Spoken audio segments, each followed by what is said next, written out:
The death of the Pope sets in motion a complex series of customs governed by ancient and elaborate rituals. Fine details from how the funeral is conducted to how his successor is chosen follow a strict set of rules and are executed by the highest order of the Catholic Church. Some traditions date back to the time of Jesus Christ, who is said to have selected the Apostle Peter, a lineage that's since been passed down through every pope. This period breaks down into four main parts: the death of the Pope, the funeral, the conclave, and the inauguration and installation. Pope Francis himself updated these rules in 2023, the changes reflecting his belief that the funeral of the Roman pontiff is that of a pastor and a disciple of Christ, rather than that of a worldly figure of power. It begins with the confirmation of his death, a task for the Cardinal Camerlengo, that's Italian for Chamberlain Cardinal, who oversees the transition process. In keeping with custom, the Camerlengo called out the Pope's baptismal name 3 times. With no response, he declared, "Vere Papa mortus est," the Pope is truly dead. The Camerlengo then sealed the apartments, a custom originally designed to prevent looting. He does so in the presence of his deputy. These seals won't be removed until a new pope is elected.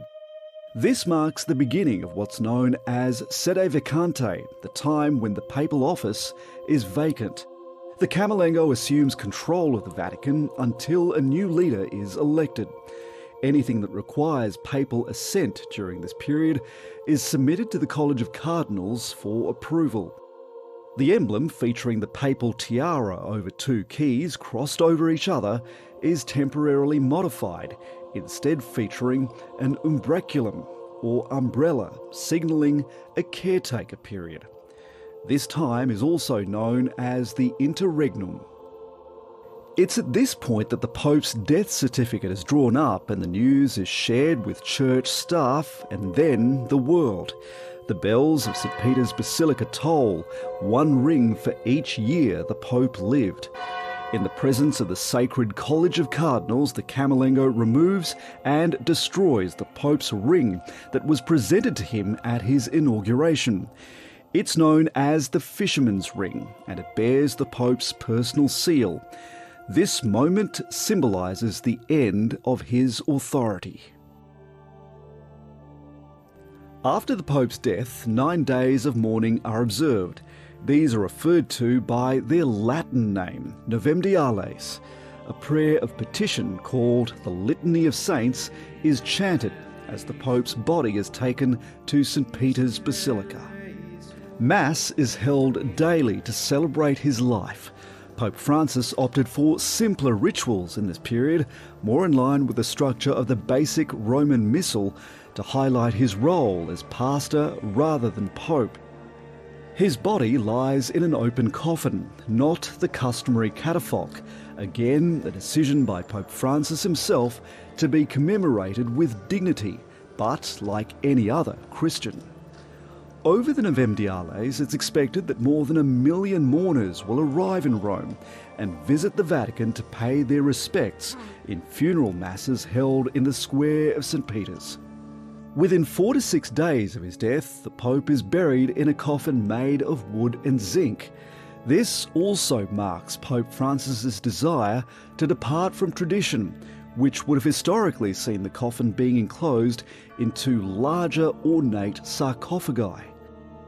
Buried with him, a copy of the funeral program, along with bags of silver, gold and copper coins, the number of coins in each bag reflecting the number of years he served as Pope. Beneath St. Peter's Basilica is a labyrinth of underground tombs where more than 90 popes have been laid to rest, including the very first pope, Jesus' disciple Peter. Pope Francis, however, has elected the Basilica of St. Mary Maggiore in Rome as the location for his tomb, making him the first pope to be buried there since 1669. Throughout this period, cardinals draped in scarlet red vestments travel to the Vatican from around the world. Each appears wearing a ceremonial cassock or gown, mozzetta or shoulder cape, and biretta, a square hat. Together, these cardinals are the most senior Catholics in each of their countries. It's members of this group whose duty it'll be to vote for the next pope in a formal assembly known as the Conclave. This process can begin no sooner than 15 days after the death of the pope. The sacred College of Cardinals has 255 members, but not all of them are entitled to vote. There are rules guiding the electoral process. No more than 120 cardinals are entitled to cast a vote for the new pope. This group is chosen by seniority and age. Those over the age of 80 become ineligible to participate. The voting rules also stipulate that cardinals should come from all parts of the world and from very different cultures. And most importantly, a 2/3 majority is needed for a pope to be elected. Historically, the selection of a new pope can take anywhere from days to years.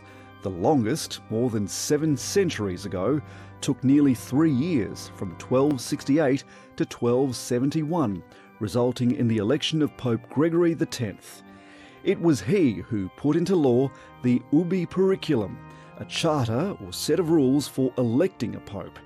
His most important change was to ban cardinal electors from contact with the outside world until a new pope is chosen. And to this day, radios and TVs are removed, no newspapers or magazines are allowed in, and all phones are banned during the election process. Before the conclave begins, a stove and chimney are set up inside the Sistine Chapel. The chapel is swept for covert listening and recording devices. Jamming mechanisms are installed to block electronic communications. Throughout the vote, cardinals stay in the Domus Sanctae Martyr, the same building that housed Pope Francis. The cardinals eat, sleep and vote in the sealed areas of the building until a new leader is chosen. The cardinals are escorted through the Pauline Chapel and then to the Sistine Chapel. The conclave was first held here in 1492, and it's been the permanent location of the conclave since 1878, symbolically beneath Michelangelo's fresco of the Last Judgment. The cardinals swear an oath of secrecy, vowing not to share any details of the vote both during and after the conclave. Accompanying the cardinal electors entering the conclave are a select group of senior Vatican officials, along with 2 doctors and 2 technical experts. The voting then begins. Each elector is handed a rectangular ballot sheet, printed with a Latin phrase translating to "I choose as Supreme Pontifex," and a space to name their nominee. Each vote is secret. Technically, any baptised male can be elected pope, but the last time cardinals reached outside their ranks was in 1378, when they chose Pope Urban VI. The folded ballot paper is placed on a gilded plate and then slid into an urn. On the first day of the conclave, 1 round of voting is held in the afternoon. On each subsequent day, 4 votes will take place, 2 in the morning and 2 in the afternoon. Immediately after each count, the ballots and all related notes are burned. To the world outside, watching keenly, a declaration of the outcome is signalled with a puff of smoke from the flames of the burning ballot papers. The smoke is funnelled up the chimney and out of the roof, giving the crowds assembled in St. Peter's Square a signal of how the voting has gone. If no one has been elected, the smoke appears black. If a new pope has been chosen, the smoke is white. In years past, wet and dry straw were mixed with the ballot papers to produce the black or white smoke.